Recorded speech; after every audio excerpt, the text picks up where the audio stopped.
Assalamualaikum warahmatullahi wabarakatuh. Perkenalkan, nama saya Agung Parmono dengan NIM 170181143. Di sini saya ingin menyampaikan hasil resum saya terkait dengan tugas mereview paper dari mata kuliah pemrosesan bahasa alami. Dan di sini saya mengambil paper dengan judul Seleksi Fitur Bobot Kata dengan Metode TF-IDF untuk Ringkasan Bahasa Indonesia, yang ditulis oleh Nikomang Widyasanti Iketut Gede Dama Putra Nikadek Dwi Rusjayanti dengan ISSN 2252-3006, volume 6, nomor 2 Agustus 2018.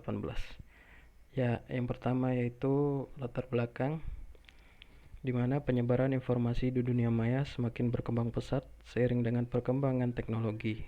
Riset yang dilakukan oleh okezone.com di 5 kota besar di Indonesia sepanjang tahun 2015 menyatakan bahwa konsumsi berita melalui online mencapai 96%. Angka tersebut merupakan persentase yang tinggi dibandingkan dengan konsumsi berita melalui televisi, yaitu 91%, surat kabar 31%, dan radio 15%. Informasi yang terdiri dari berbagai macam kategori dan tersebar acak begitu saja terkadang menyulitkan masyarakat yang membutuhkan informasi.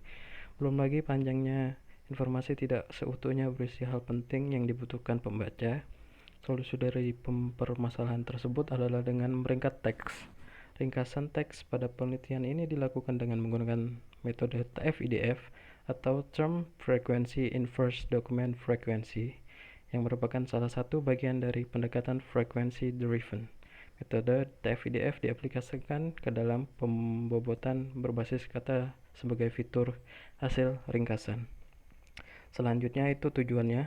Tujuan dari penelitian ini adalah untuk mempermudah dan mempercepat pencarian informasi yang sesuai dengan cara meringkas konten atau informasi tersebut. Selanjutnya yaitu metodologi. Di metodologi ini ada 7 tahap. Yang pertama itu menganalisis sistem, kedua pengumpulan data, 3 pemodelan sistem, 4 implementasi sistem, uji coba sistem, penyebaran kuesioner evaluasi, dan selesai. Di sini adalah penjelasannya, yaitu pada tahap 1 dimulai dengan menganalisis sistem, yaitu tahap melakukan identifikasi dan analisis yang lebih spesifik terkait ringkasan teks otomatis dan penerapan metode TF-IDF berbasis bobot kata. Tahap 2 yakni pengumpulan data, yaitu tahap pengumpulan dokumen dalam bentuk cerita rakyat, dongeng, berita, dan artikel yang digunakan sebagai data uji.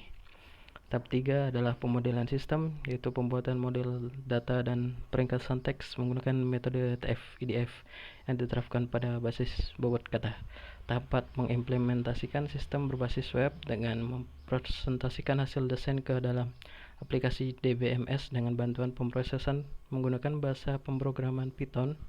Tahap 5 adalah proses uji coba sistem untuk mengetahui tingkat keberhasilan dan kehandalan sistem yang dibuat secara keseluruhan. Tahap 6 yakni melakukan penyebaran kuesioner untuk mengetahui tingkat kepuasan pembaca terhadap hasil peringkasan dokumen otomatis oleh sistem. Tahap 7 adalah mengevaluasi hasil penelitian dari segi durasi komputasi kepuasan pembaca, serta menarik kesimpulan dan memberi saran atas kendala yang ditemukan dalam pembuatan sistem.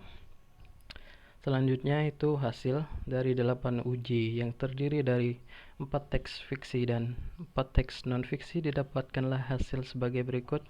Ya, di dalam gambar ini adalah berupa tabel.